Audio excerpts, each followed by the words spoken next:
After I was fired and treated unfairly in every way during the inheritance division, it was my eldest brother and his wife who reached out to support us. The feeling of now being able to repay their kindness is truly wonderful. After finishing a warm breakfast, I put on my scarf, slung my canvas bag over my shoulder, and headed out. Just as I stepped out the gate, I saw Mouse standing there huddling, rubbing his hands together while waiting. I frowned slightly in surprise. Hadn't this guy just turned his back on me yesterday, cursing and swearing to cut ties with me? I saw Mouse still being thick-skinned, approaching with a fawning grin.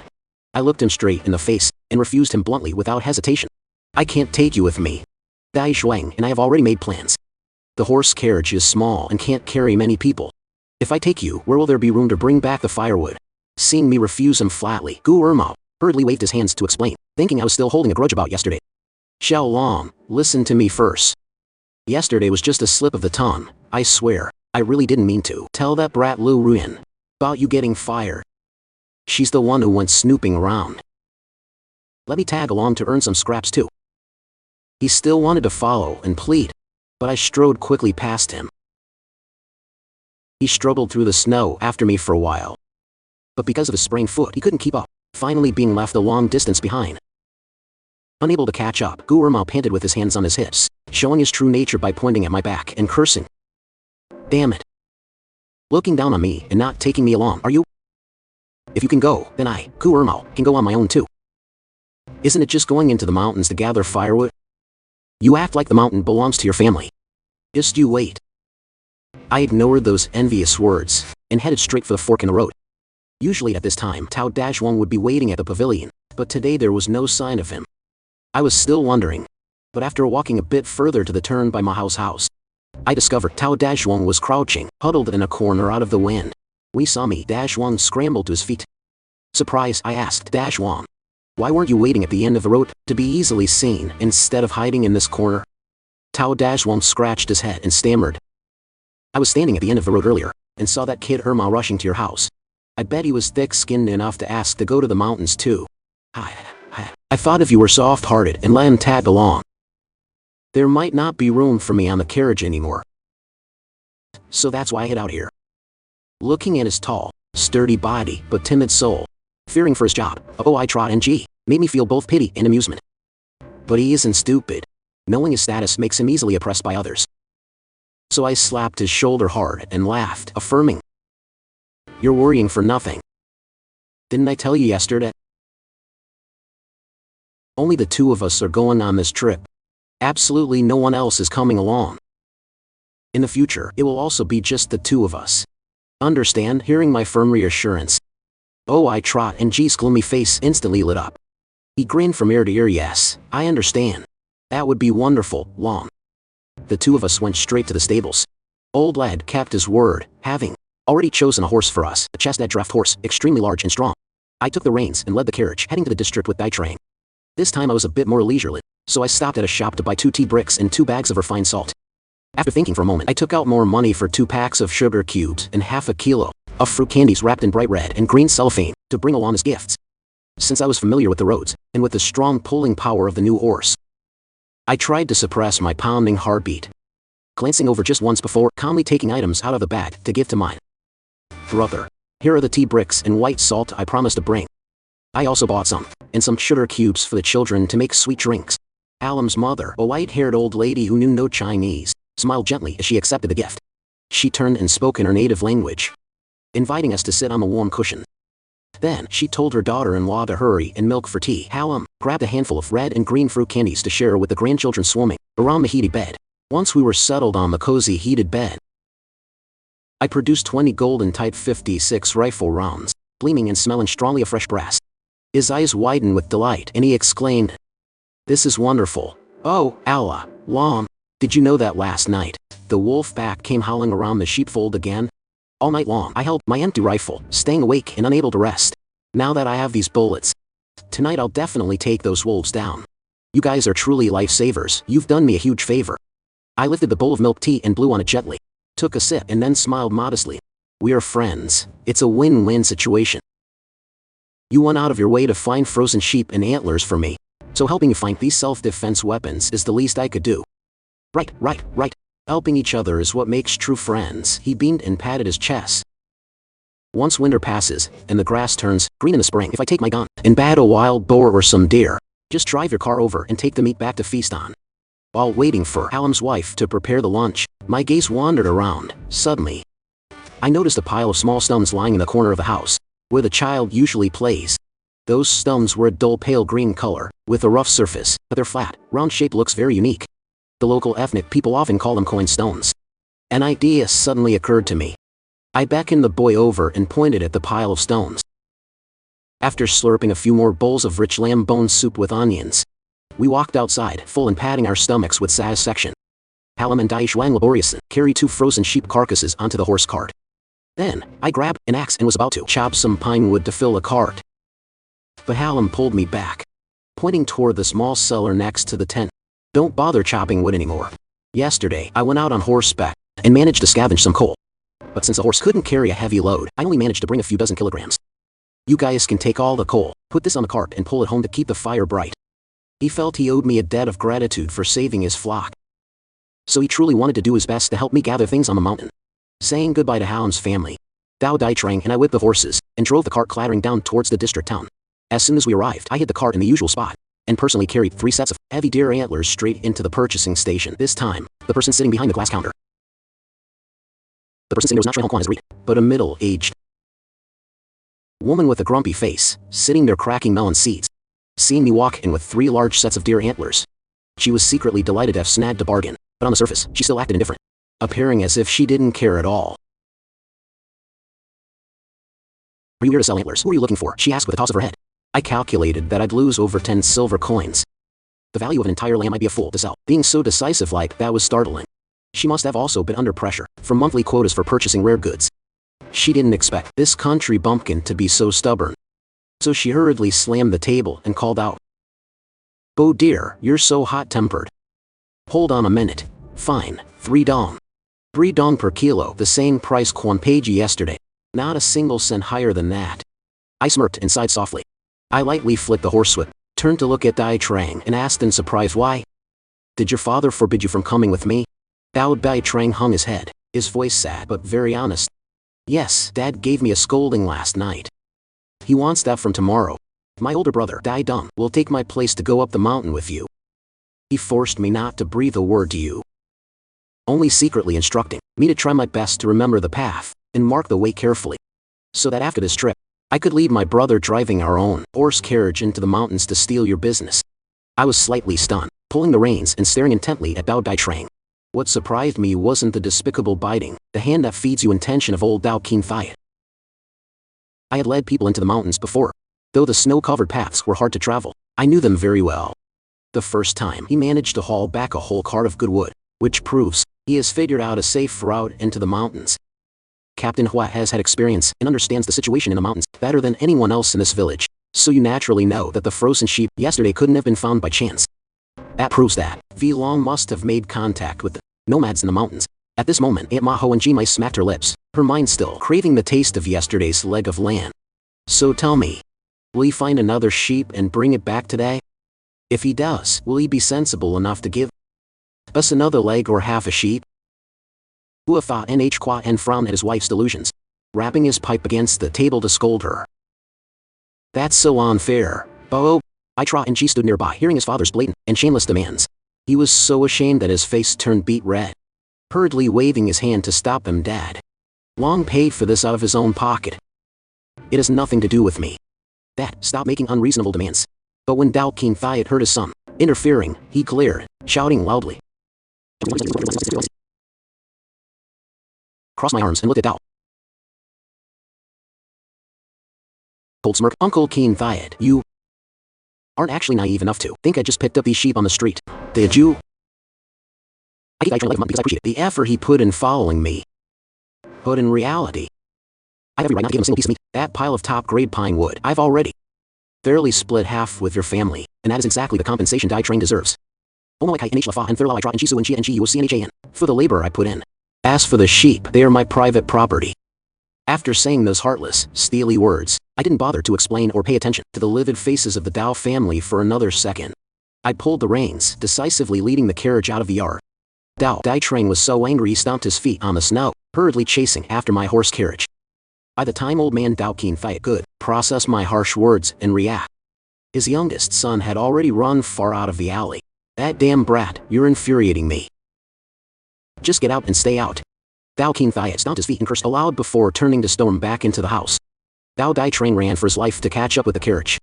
He followed alongside the wheels, awkwardly lowering his head and saying to me, big brother, when you butcher that sheep later, remember to save the fattiest leg for Dai Tran. Wei Qiangyuo asked somewhat doubtfully, am I only giving him one leg, little brother? Is that too little? One leg is enough, brother. If we give too much, his family will strip it all away when he gets home, and not a single bite will make it into his mouth. In the future, if he craves meat, just tell him to come straight to our house for a meal. After making the arrangements, I left Dao Dai trying to help out. Then carried some gift items over to Captain Zhu Qingjin's house to return the horse carriage. Seeing me walk in, Zhu Qingjin chuckled and greeted me. I nodded, reached into my pocket, and pulled out a handful of fruit candies to give the little Zhu Minghua, who was clinging to his father's leg. You're just going to spoil the boy. Zhu Qingjin laughed heartily, but then he lowered his voice right after, and said seriously, Xiaolong, let me give you a heads up, so you can plan accordingly. I bet tomorrow you'll still want to borrow the horse carriage to transport goods. But unfortunately, just a moment ago, all the team's horse carriages were already fully booked by several families in the village. Not even a single wheel is left. I slightly raised my eyebrows, but then realized this was all too normal. My massive harvest over the last 2 days surely became an eyesore for those prone to jealousy. Everyone's eyes were red with envy. Everyone was certain that if I could do it, they could also rake in money in the mountains. I smiled and calmly replied, then there's nothing I can do about it, Captain. If I had a little capital to buy an upright bicycle, then traveling to make money would be much more proactive and efficient. Hearing that, Hua Qingjin stroked his chin. He didn't make a firm promise, but he didn't refuse either. Those rare coupons, that's tough. But for your sake, when I go to the commune meeting in a few days, I'll ask the bosses and see what I can do for you. Returning to the Wei family home, only big brother Wei Jiangyuo was in the yard, busily butchering a sheep, swiftly deboning the meat. The neighbors who were watching had all left. Wei Jiangyuo looked up while rolling up the sheepskin. So, are you still planning to borrow the car tomorrow? I stepped up to help, holding the sheep's leg firmly, shook my head and said it's no use, brother. The team's horse cart were all taken by jealous villagers competing to borrow them. Sister-in-law Liang Yuamei, who was washing offal by the well, pouted upon hearing that they're all gone. When you left just now, I told you there would be someone green with envy. Just ignore them. It's for the best you should just stay home and rest tomorrow. Roughing it on the mountain for 2 days, Xiaolong must be aching all over by now. I smiled brightly while washing my hands with warm water. Actually, it wasn't that tiring, sister-in-law. This noon, the owner of the sheepfold even invited me to a meal of hand-grabbed meat I was stuffed to the gills. That really is a blessing. Liang Yuamei looked at me with a hint of surprise. Not expecting her brother-in-law's social skills to be so outstanding now, being able to befriend a stranger to the point of being treated so generously. Actually, it wasn't that tiring, sister-in-law. This noon, the owner of the sheepfold even invited me to a meal of hand-grabbed meat I was stuffed to the gills. That's quite a blessing. In the evening, after finishing dinner, I took a sip of hot tea. Looking at big brother leisurely picking his teeth, I suggested, big brother, tomorrow there won't be a carriage, so I'll use the pile of wood I just brought back to hand build a wooden sled. Do you know carpentry? Wei Qiangyuo was surprised. A wooden sled? How big are you going to make it? Or maybe someone in the village has a saw I can borrow. Because we only have a hammer and nails at home. Wei Qiangyuo was surprised. A wooden sled? How big are you going to make it? I gestured a space in the air. Just a medium-sized hand-pulled sled, brother. Not too big, about the size of this dining table. Using a few good pieces of wood joined together, making a sliding frame is enough. At dawn tomorrow, Da Zhuang and I will go to Little High Lake to break the ice and catch more fish. Building that sled is so that early on, the day after tomorrow, we'll have a way to carry the fish, pulling it straight to the county to sell for a good price. So that's why, Wei Jiangyuo slapped his thigh in agreement. Then tomorrow morning I'll go with them to the lake to catch fish. In the afternoon, we'll come back and roll up our sleeves to build a sled together. While we were talking, I noticed my niece Wei Quan and nephew Wei Kuang sitting obediently playing cat's cradle on the heated bed, looking at the children. I suddenly remembered the money stones I had picked up, so I scrambled to the east room to get the bag of stones. Bringing the bag to the edge of the heated bed, I waved. Quan, Quang. Come here, I've got something really fun for you. When I emptied the bag, over 20 money stones in shimmering light green spilled out onto the mattress. Little Wei Quan was stunned for a few seconds. Then she jumped up and down, shouting with joy. I patted her head, smiling gently. That's right. These stones, my friend's house in the mountains has plenty of them, so I asked for some to bring back for you to play with and enjoy. Uncle Ud is the best in the world. You are so good to me, the queen screamed in excitement. The scream of a little girl meets sister-in-law Luang and guide me, busy in the kitchen, startled. She held the whole spatula for stir-frying and ran off, blaring at V Quan and shouting loudly. You girl, is there something wrong with you? Why do you have to keep screaming like that? What are you trying to do, blow the roof off this house? The shrill scream of the girl made sister-in-law Luang and guide me, busy in the kitchen, startled. She held the spatula for stir-frying and ran off, blaring at V Quan and shouting loudly. Tomorrow I'll take these out to open their eyes, to show them what it really means to be filthy rich. Luang and me looked at the smooth, sparkling stones on the bed, then at the excited, proud face of her young daughter, and her expression softened. A mix of heartache and joy made her smile faintly, but she still tried to maintain a stern tone. All right, leave the showing off for tomorrow. Now go grab a bowl and eat your dinner. And my sister-in-law turned to me with a playfully scolding look. Chow Long, you're just spoiling them with all these toys. I shrugged and replied, they are my own niece and nephew. If I don't spoil them, whose children should I spoil? Hearing that, Wei Jianyu laughed heartily, took a puff of his cigarette and exhaled with satisfaction. The atmosphere in the house lately has been truly pleasant. While waiting for the meal, Wei Jianyu sat idly telling old stories, legends and local lore to the two children. His deep, warm voice resonated. Quan, you know? Our Beijiang region back in the day, over 100 years ago, was once by the emperor, called by an extremely beautiful name Jinping Yudi Golden Tray Jade Base. Do you two know why? Because the Ma River flowing through our village back then, at the riverbed, was filled with gold nuggets and jade stones. Quite a few wealthy men of that era became rich by diving for jade at the Fashingxi section. I jumped up, making my eldest brother flusteredly ask, what's wrong, little brother? Did you remember something important? Or did you leave money on the mountain? I slapped my own forehead with a smack, eyes lighting up as I explained, it's the Nanjing Mountain jade. There's jade in the area where the ethnic minorities are stationed. During the trade yesterday, that herder even asked if I wanted to look for anything else valuable. But my mushy brain completely forgot. I excitedly continued. Ma River jade was once so famous that a whole block was chosen as a national treasure to be sent to Beijing. Even at the fan thatch section, people used to use dynamite to mine jade, the quality of green jade here, although it cannot compare to the level of Xinjiang's Hessian jade. But if you happen to find seed jade of top-grade raw jade from the stream, then it is also extremely rare and priceless. Those nomadic people, who have lived in deep mountain ravines for generations, they surely know where in the dry stream the jade is located. Memories of my past life flooded back like a torrent. I remember very clearly, from the year 1985 onwards until the moment I passed away, the jade digging craze was in full swing. Uncle Ut even treated for guns and ammo to bring back. No one else in the village is as capable as Uncle Ut. Ha ha ha. My Kwang is the best. Only you understand me. I laughed heartily, lifting the boy up and spinning him around. I went back to the east room to rest. Lying on the bed, I suddenly remembered the word partridge that V Kwang had just mentioned. I silently calculated, since I planned to sell fish in the district tomorrow anyway, maybe I should try to stay awake tonight to take the opportunity to. Maybe I should take the net to the reed bed to see if there are any partridge nests left and catch a few more to sell tomorrow morning. Or I could try to stay up tonight, take the net to the reed bed to see if there are any partridge nests left and catch some to sell tomorrow. Killing two birds with one stone, I'd have a bit more money to buy things. No sooner thought than done. Waiting for everyone to fall asleep, I threw off the blanket and sat up.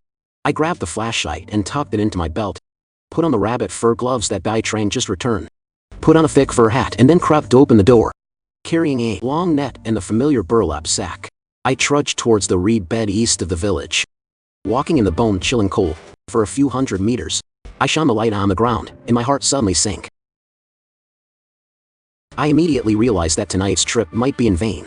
On the path through the snow I took last night, there appeared again a few messy footprints of strangers. Clearly, the news that I caught wild chickens has spread far. Besides me, others have been greedy, wanting to try their luck, carrying lamps to search for partridges, where someone in the village was also well acquainted with this nest.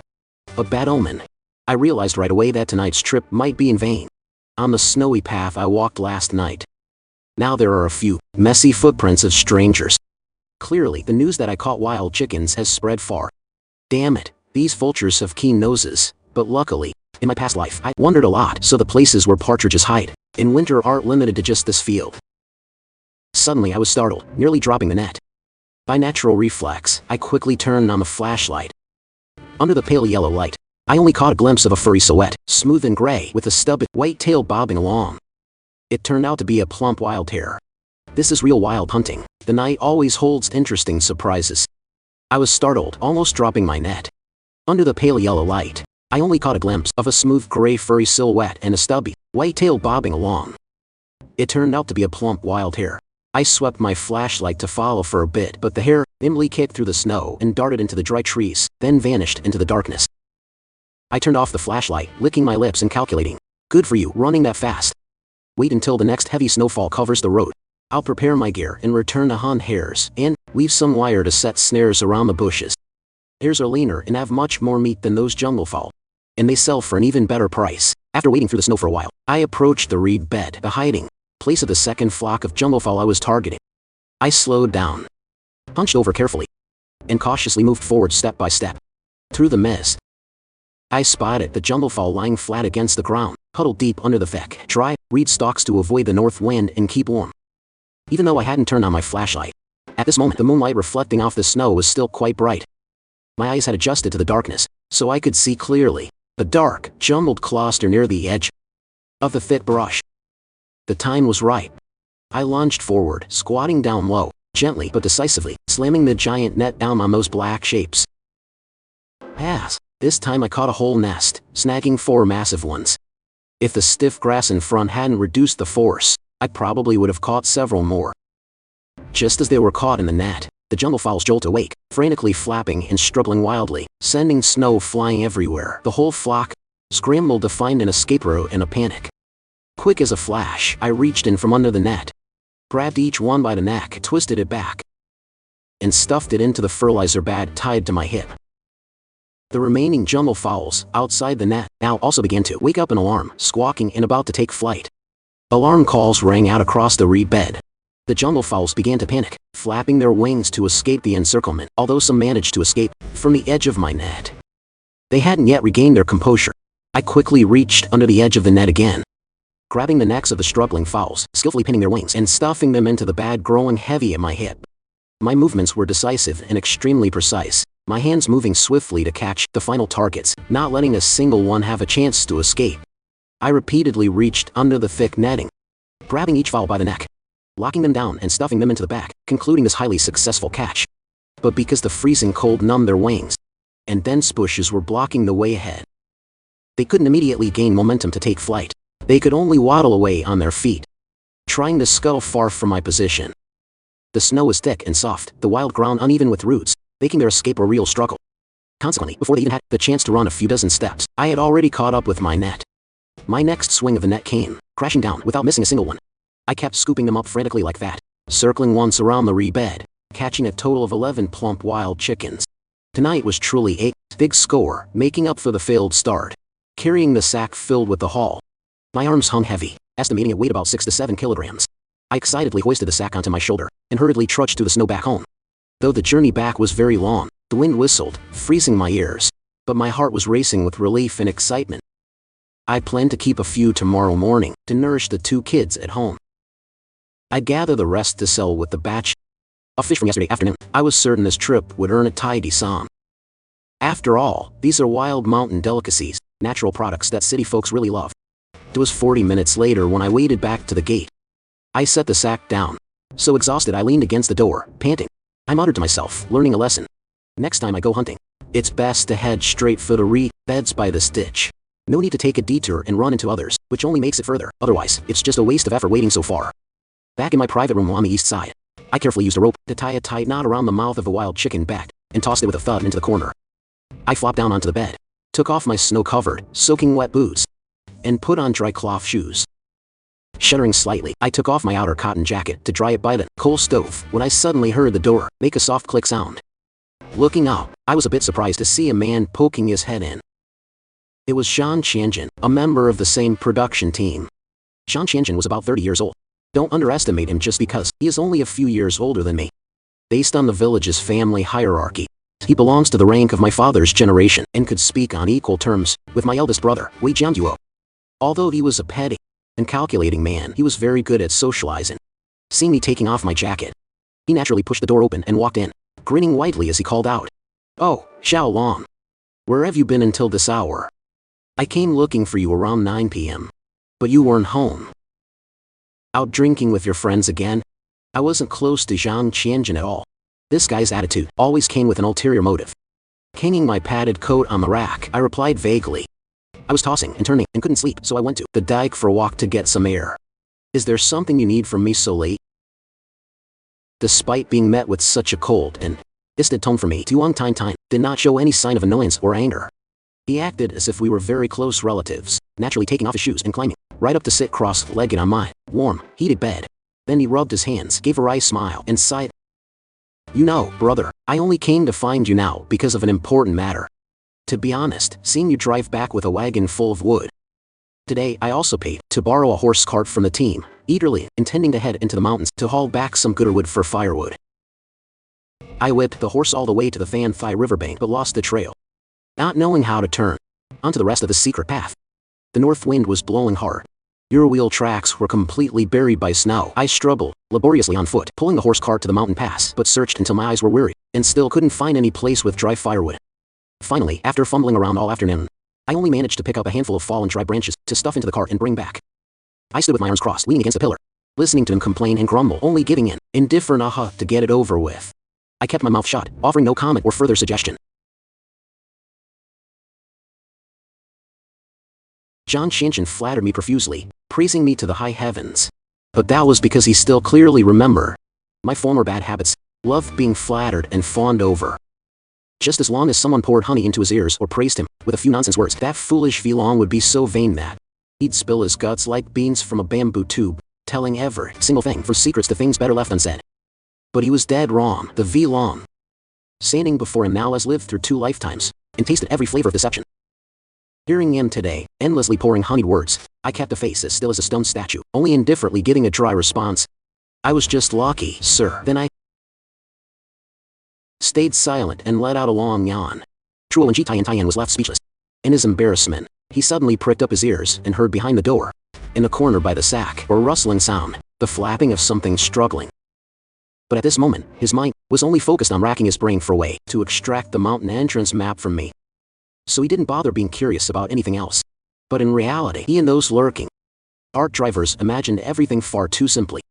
They stupidly thought that, even without knowing the mountain trail, simply by sneaking along the horse cart tracks and the footprints I left, they could easily find the precious wood site. But they forgot to calculate one core thing.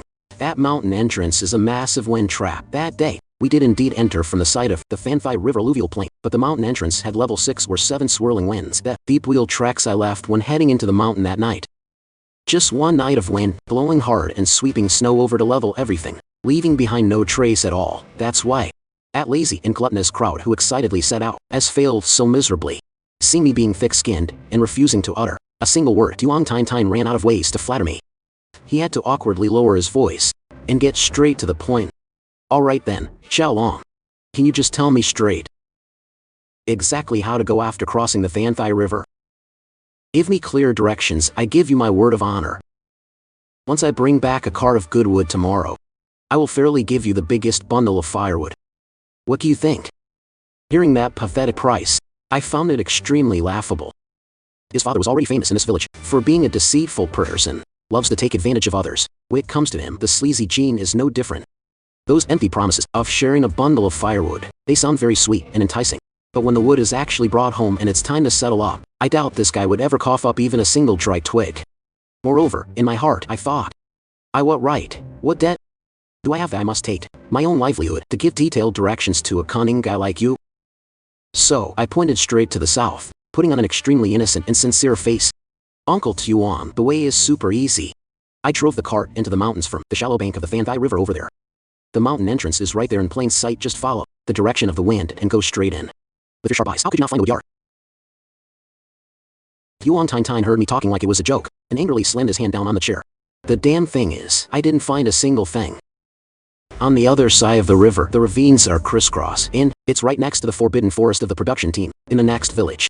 Right at the forest entrance, thorny bushes blocked the way. Trees fallen across the path.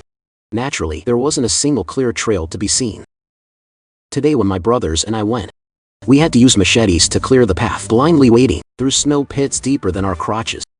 Tine irritably turned his palms upward, for me to see. On the back of his hands and wrists, he had many small, bloody scratches, all from having his skin torn while wading through the thorns. I shrugged, feigning helplessness. Then I'm at a loss too, Uncle Tuan. I don't even know how to put it into words so you'll understand. Because yesterday, that's exactly how I went. Just waded across the Fanfai River. Then drove the cart through several winding turns. And headed for the largest mountain pass and just went for it to reach the logging yard. Maybe you were just unlucky and took the wrong turn. Honestly, it's not that I am stingy and want to keep it all to myself. The mountains belong to everyone. The wood belongs to the farm. Whoever puts in the work benefits. It's just that these villagers are really overstepping. Seeing someone get a small taste of profit, they swarm in to snatch a share. This act of stealing my connection is no different from cutting off my lifeline. Destroying my livelihood. They borrowed all the team's carts to force me to stay home.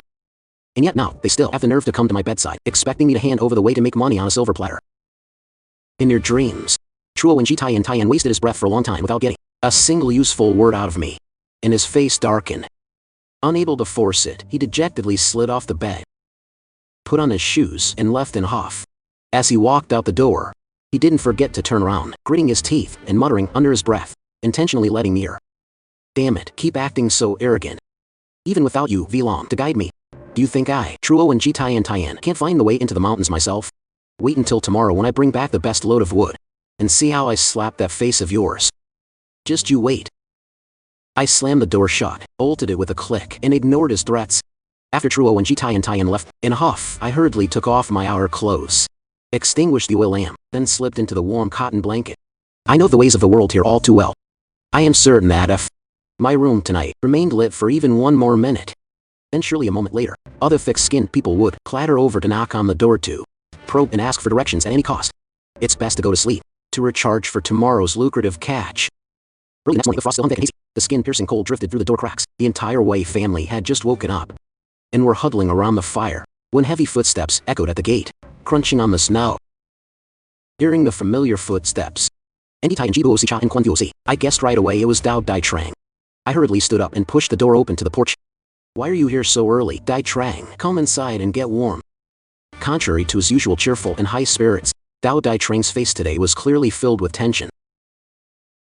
Sad and resentful, he stood stock still on the porch, rubbing his chapped hands and shaking his head, mumbling, Brother Long, I'm not coming in. Passing by this morning, I saw some families in the village carts. They are bustling about. I knew full well he was worried about their livelihood being snatched away, and also the feeling of being wrong, because last night his own father forced him to give up his spot to his older brother, died down. I stepped out, grabbed his hand, and pulled him into the house. Forget about them borrowing the carts, just come in and get warm first. Sister-in-law Liang by me was ladling soup in the kitchen, seeing Dai Trang with a gloomy face, frozen stiff from the cold, so she hurried to get a large bowl, filled it with steaming hot lamb waffle soup, and brought it over. Dai Trang, have some breakfast to warm up. Why are you just standing there? Dai Trang clumsily stood up, waving his hands repeatedly in refusal, his eyes filled with hesitation. Sister-in-law, please don't. I've already eaten at home. She brushed it off, thrusting the hot bowl into his hands. Her voice affectionate but firm. Even if you've eaten, another bowl of hot soup won't hurt. A strong young man, like you, will need the energy later to go break the ice and haul fish with Xiao Long. Dao Dai Trang held the hot bowl, his head bowed low. At home, even though they were blood relatives, he had to work like a slave, yet even a bowl of cold corn porridge in the morning you had to fight your brother and nephew for. But here, complete strangers treat you like family, forcing you to eat a bowl of soup full of meat and the best pieces of offal. Tears welled up, nearly falling into the soup. Dai Trang choked up as he took a sip, thinking to himself, blood relatives are sometimes not even as kind as strangers. I patted his shoulder encouragingly. There are no horse carts to the mountains today, so we'll go ice fishing. Let's catch as many as we can, then haul them to the district early tomorrow to sell. You coming? Dai Trang quickly wiped a tear, his eyes lighting up as he nodded firmly. Of course, I'll definitely go. Don't worry, Brother Long. I'll follow you, and I absolutely won't say a word about business with your father and brother. After breakfast, eldest brother Wei, Jiangguo and Dao Daozhuang led the two kids, Wei Huan and Wei Qian, carrying nets and pickaxes straight to Little Sea Lake. As we were leaving the village gate from afar, we saw the silhouettes of several horse-drawn carriages, clattering one after another out of the village, aggressively heading toward the snowy mountain. Watching those carriage tracks, I smirked and thought to myself at this hour, just waking up and waddling to find a path into the mountain for wood, it's all long gone by now. Truly a pipe dream. I turned to eldest brother and said mockingly, "Today at Little Sea Lake, there'll surely be plenty of idle folks competing for fish." Wei Jiangguo, with a pickaxe on his shoulder, chuckled and replied carefree, "Little Sea Lake is a public lake. People saw you catch it, so naturally they also came to try their luck. That's normal. I only hope that today you can pull in another muskrat." But his eyes shimmered with hope. He was also praying to heaven, beseeching Buddha to catch a muskrat. A pitch-black lump, its value equal to 10 large fish sold off cheaply, truly the fruit of blood and sweat. When they reached the lake, sure enough, a few more footprints had appeared around, and several ice holes were jagged from being hacked at randomly. But because they lacked experience, those new holes, after a sub-zero night, had all frozen from rising water into slabs thick and hard as rock. Dao Wei Ko and Vaku and G and Hua. Dai Shuang felt his woolen hat and asked me wearily, "Lon, with the ice this thick, do we have to work hard to chip it all away from scratch again?" I shook my head with a smug smile. "No need. Before we left the other day, didn't I tell you to use loose snow to fill up those 2 holes we dug? No, it is a very good insulator. Now you just need to clear that snow with a shovel. One light tap and it'll break instantly." With that, Dai Shuang and I used shovels to clear the snow. Sure enough, the thin layer of ice underneath only needed a light tap, with a pickaxe to shatter easily. The huge air holes opened up again effortlessly. Wei Jiangguo turned to assign the 2 kids. Sure enough, the thin layer of ice underneath was tapped lightly with a pickaxe and shattered easily. The huge air hole opened up smoothly. Quan, you 2 run out to that field and grab some bundles of dry cattle grass and bring them here for Dad to start a fire. Hurry up. Quan, you 2 run out to that field and grab some bundles of dry cattle grass and bring them here for Dad to start a fire. Hurry up. The 2 siblings eagerly ran off. Soon after, they brought back a large pile of dry grass, divided in 2, and placed them near the ice holes and lit the fire. I instructed, "Wait a moment, the suffocating fish under the ice will instinctively swim to this air hole." Lately, around the lake, noise from people breaking ice has scattered the fish. At first, we won't catch many, so be patient. Dao Baitrang, with his large frame, could not contain his excitement, just kept crouching and lying prone on the ice, staring down into the murky black water through the hole, without even blinking. He stared so long that his nose turned bright red, his nose running from the cold wind. Seeing his impatience, I handed him the net handle. The ice hole is very narrow, you can't see anything with the naked eye. If you're impatient, try swinging the net, reach down and take a first scoop to see.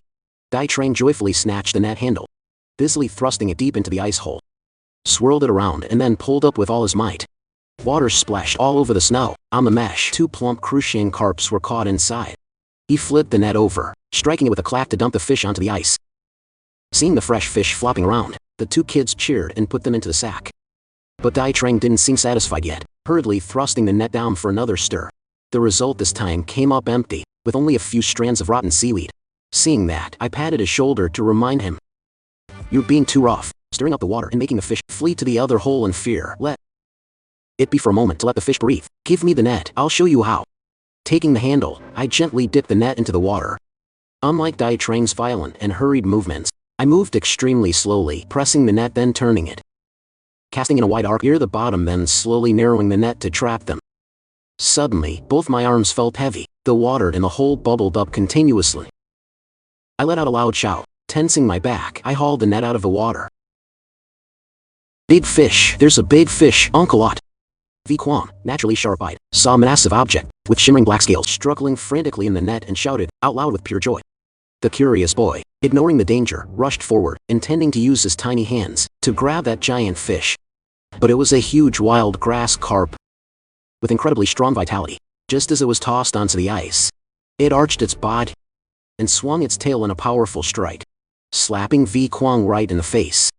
Struck hard by the fish's tail, one side of the boy's face turned red. But being naturally stubborn and tough, he wouldn't cry or let go despite the pain. Lips pursed tight, he gripped the gill covers with all his might. determined to wrestle with it on the slippery snow. Seeing this, Wei Jianguo rushed over in a panic, hoisting the fish from his son's arms. All right,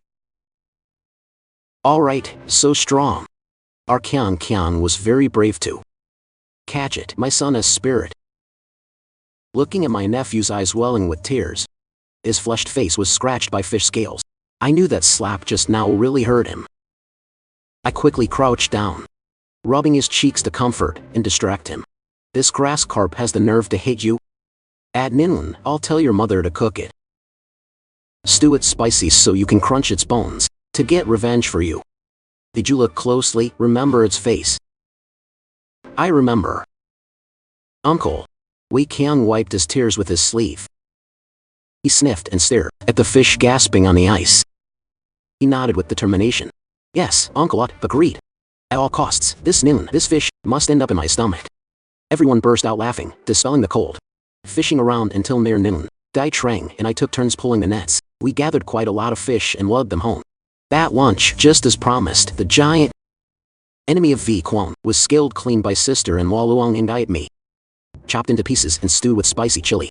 Looking at the steaming plate of grass carp, I laughed, put a large piece in Dai Trang's bowl and teased, Brother Dai Trang, this is the mortal enemy of our little Quan. The two of us will join forces today to destroy it. Eat up, brother. Dai Trang smiled shyly, nodded, and then busily picked up fish to wolf down with a dry piece of cornbread. As for young V Quan, his mouth shouted revenge slogans, but in reality, after just one bite of the grass carp, he found it bland and secretly switched to picking the salty braised crucian carp next to it to go with the rice. I savored a piece of fish, silently evaluating. Wild fish is firm and tasty, but as for my sister-in-law's cooking, the lack of oil makes it taste a bit fibrous and dry. Once I go to the district to sell the fish, enough cash in hand, I'll definitely stop by the black market to find some cooking oil and lard to nourish the whole family. After eating, wiped his mouth, stood up, stretched, and said 043 10,300 this afternoon. You two just take the nets to the lake and keep fishing. I'll stay home to find a saw and chop some wood. The pine wood brought back last time was to build a hand-pulled sled for the snow.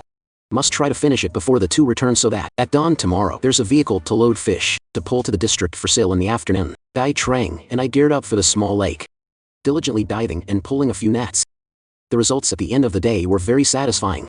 Caught over 20 huge carp and grass carp, along with over a tank of various small fish.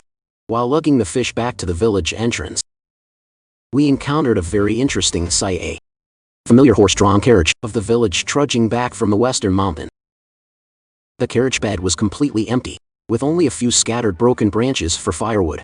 The driver's face was ashen, limbs scratched, walking dejectedly. Dai Trang looked at the dilapidated carriage, exclaiming in surprise, "Do you think anyone can find a way into the mountains with their eyes closed? The forks in the pine forest are as many as spider webs. Take a wrong turn and you'll end up in a thicket of thorns. Getting lost in the mountains and not finding a way out is a very common thing. One careless move and you could lose your life." At this point, Dai Trang finally understood and felt the priceless value of the secret path that I had led him through. He felt even more grateful and cherished the absolute trust that I had placed in him. In his heart, Dai Trang swore to himself, "Gosh, even if Dad tries to pry my mouth open, I will absolutely not reveal this path to Dad and that heartless older brother. Betraying Brother Long would make me a real dog." That evening at dinner, the whole family gathered around a hot pot of braised fish, watching his niece and nephew, V Quan and V Quan, busily gnawing those dry cornmeal cakes, so dry they choked the throat, needing fish broth. Every child's face was conned, their chins sharp. It pained me to see. Seeing my two young nephews struggling to eat those pieces of cornmeal cake, so dry and hard to swallow. My heart tightened with pity. The children looked so haggard. Meat can be hunted, but if they only eat coarse grains, mixed with cassava like this, how can they grow? How can they ever put on some weight? The concern lingered as I saw those two poor children having to eat such a meager meal. Their hollow faces made it impossible for me to sit still. Putting down my chopsticks, I turned to my brother. "Brother, eldest brother, do we have any food stamps left at home? Count some out and give them to me tomorrow." Wei Jianguo stopped his chopsticks and asked in surprise. I answered clearly at dawn. "Tomorrow morning, I will load the fish and grouse onto the sled to sell in the county for cash. Although I need to pack and sell quickly, without staying for too long, I plan to use that money to stop by the state store to buy some fine grains like rice and white flour for our family to eat. Eating coarse grains all the time is hard on the stomach. Look at Quan and Quan. They are like two walking skeletons. We need to cook white rice and nourish them with fine grains to help them grow." Hearing his brother's responsible, mature and compassionate words of care for the children. Wei Jianguo, chewing a piece of dry cornmeal cake, suddenly felt his nose sting, sweet and unusually rich. With a firm nod, Duang's eyes gleamed with extreme joy upon realizing her prodigal brother had now truly grown up, knowing how to provide for family. But in truth, deep down, I understood the situation very well. I told myself, as long as the family is united, working hard together, and saving every bit to get through this last half year of hardship, then when the nation's opening up policy hits, and private trade is deregulated, the most brilliant and prosperous days for my family will surely take flight. I picked up the soup bowl for a sip, then patted Dao Daitrang's shoulder as he ate meal, enthusiastically instructing Daitrang, at tomorrow's first cockcrow, remember to come over very early. The two of us will load the cart with goods and pull it together to the district to start our business. I guarantee we'll be rolling in money this trip. Daitrang looked up with a radiant smile, his white teeth contrasting with his dark skin, nodding hopefully. Agreed, I'll remember, Brother Long.